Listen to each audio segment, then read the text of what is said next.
Bom dia, galera. São 10h09 da manhã, dia 2 de novembro, é dia de finados, né? Feriado em alguns lugares.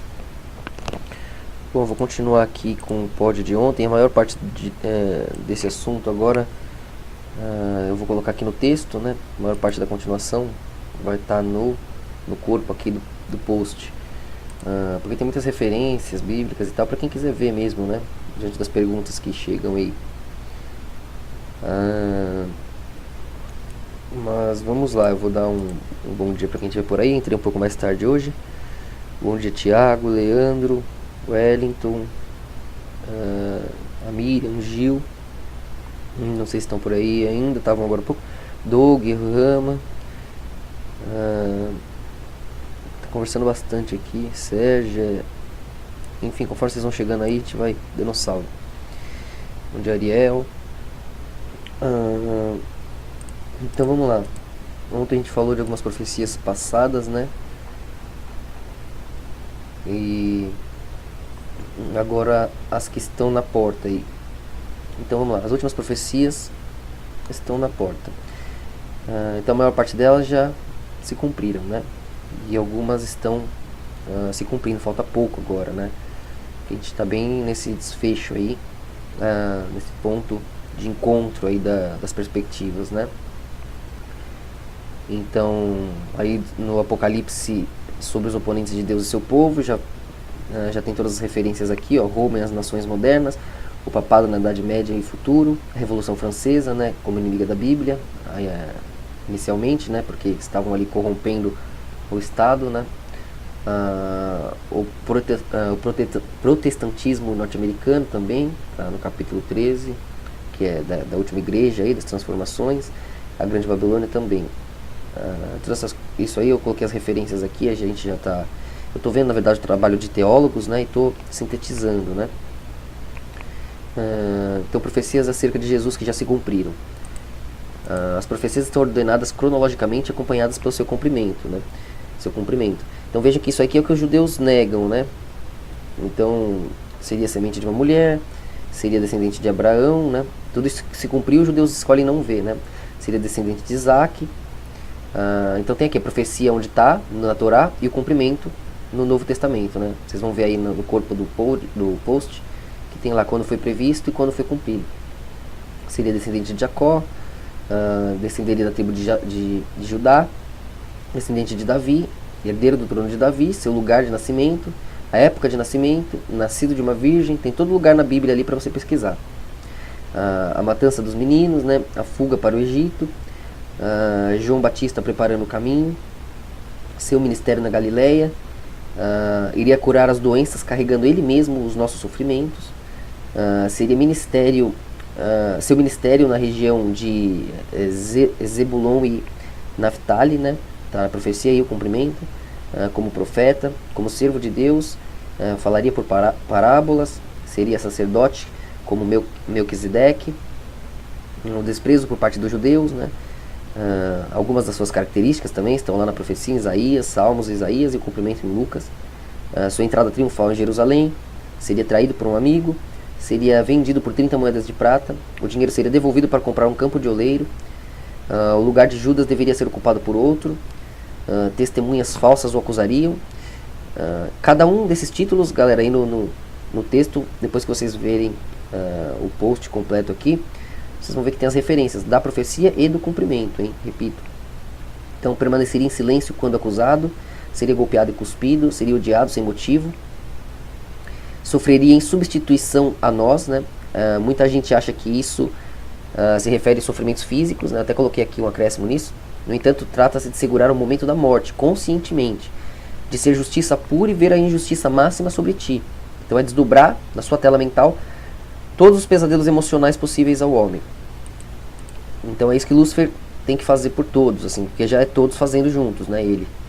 Então esse é o ápice da agonia, né? Não é só sobre a tortura no corpo, que a tortura no corpo às vezes até ajuda o desespero, aliviar o desespero frente ao nada, né, te puxa de volta para alguma realidade.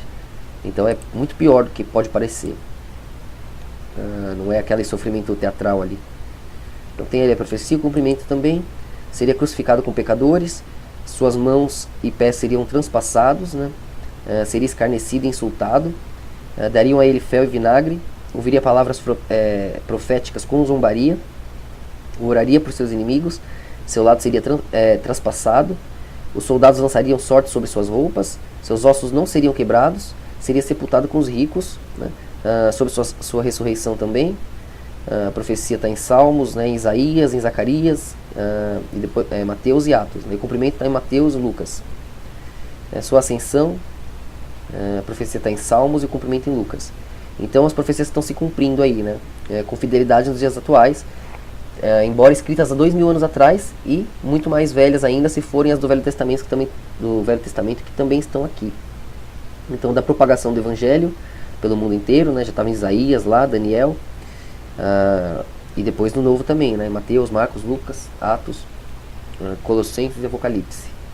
Então, dos últimos dias, suas condições econômicas e políticas, em Timóteo, Mateus, Marcos, Lucas. Do juízo final, também tem todas as referências aqui, derramamento do Espírito Santo, a perseguição da igreja, sinais do fim do mundo, os falsos cristãos e os falsos cristos, né, aqueles que virão em nome dele, o contexto social de corrupção e imoralidade nos tempos do fim, né, e a angústia no fim dos tempos também, né. Tá em Lucas 1, 21, 2.11, está tudo aqui, organizadinho. Situação moral e homossexualismo, né, que era prejudicial na fase jovem da humanidade. Sem a síntese, né, isso não é possível de ser compreendido e posicionado. Os prazeres da vida não são para a humanidade jovem, né? A humanidade jovem está aprendendo a construir o corpo para que a humanidade madura ali, para que o reino dévico possa posicionar os prazeres que serão ali bem usufruídos de todas as formas, né? Não só os excessos em termos sexuais, né? Porque isso é prejudicial. O excesso de qualquer maneira te prejudica porque te faz perder a perspectiva. Mas a função do povo ali enquanto aprendiz é posicionar, né, a obra de Deus, né, posicionar as perspectivas para que compreenda do que se trata aquilo que ele mesmo é.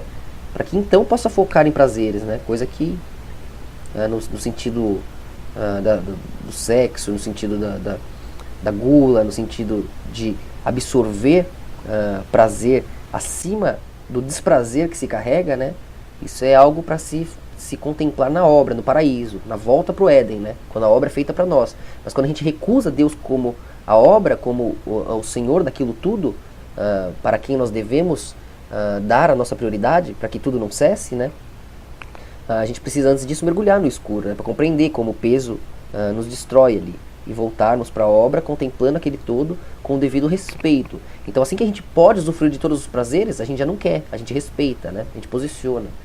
E a humanidade antes, que não pode, né? Quer ali, tá? Quer abocanhar tudo antes de saber o que é. Então sobre os zombadores das profecias nos últimos tempos, tá em Pedro também, eles zombam das profecias agora, né? Primeira vez que isso acontece, parece comum pra gente, né? Mas a humanidade nunca zombou das profecias. Isso não existe, isso era um absurdo. Fosse porque você ia queimado, você era preso, você era morto, você tinha respeito, você tinha medo. Mas agora zombam a primeira vez, né? Então, olhar de lá de trás já seria absurdo, mas a gente acostumou. Mas é algo exclusivo. Assim, a maioria zomba das profecias, né? Por assim dizer. É normal, é comum. Você vai, você tá achando que tá escrito que vai acontecer, já virou piada. Os pés da estátua, né, sobre a estátua de barro, que tem a cabeça de ouro, o peito de prata, e etc, né, e o que importa é que ali a base está toda corrompida, está fraca, né, e vai se desfazendo, é passageira, né, e tem algumas referências a isso em Daniel capítulo 2. Então sobre a aparente paz e segurança antes do fim, que é o que a gente está vivendo agora, sobre a apostasia antes da vinda de Cristo, né, apostasia, assim, a renúncia das religiões, agora nunca se viu tantos ateus, nunca se viu tanta gente ridicularizando as religiões, né, como agora. Então tudo isso se cumprindo aí na cara de todos nós. E as profecias em cumprimento no Apocalipse, né? A igreja de Laodiceia, a corte do universo, 4 anjos detendo os ventos, né? A igreja que adora no santuário, a 7ª trombeta ou o movimento do advento e as 2 primeiras mensagens angélicas, né? Então essas coisas todas aí se fazem presentes nos movimentos religiosos, né? A interpretação, assim, diante da simetria que nós temos como fazer aqui, ela não é a mesma para essas igrejas. Nós precisamos findar ali as suas perspectivas frente aos seus pacotes de informação, não adianta chegar cuspindo um monte de visão quântica em cima deles, que eles não estão nem aí para isso. Né? A fé deles exige que eles findem ali as profecias da maneira como elas estão escritas, né? Então precisa, de fato, eles precisam que a coerência, né? Precisam fazer com que a coerência, né? Se encaixe ali com o que eles esperam, né? Então é isso que nós temos que lembrar, que nós precisamos, já que o nosso ponto de vista abocanha todos os outros, nós estamos direto na luz, naquilo que define o que é visto, o que é sentido, nós podemos adaptar nossa visão plena às visões deles, né? Coisa que eles não podem fazer. Então nós temos que trazer todos esses rios para o nosso mar, que é Deus. Então por aí você entende, né? A corte do universo, né? Você entende os quatro cantos, né? A questão simétrica ali, os anjos que portam essas perspectivas plenas e que acabam tendo que se reposicionar também frente ao erro, né?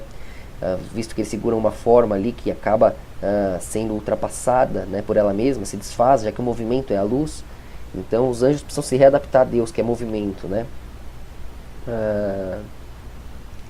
Então esse ponto aí vocês podem compreender com a simetria, mas é interessante que vocês, cada um diante das vertentes que conhecem, das igrejas das quais vieram, que vocês reposicionem, que vocês peguem a verdade absoluta, né, e tracem a ponte, o caminho até eles ali, através das palavras que vocês conheceram ali, através das interpretações que vocês viram ali. Vocês podem ir nas igrejas que quiserem, vocês enxergarão a nossa verdade lá e poderão clarear para que todos eles vejam também.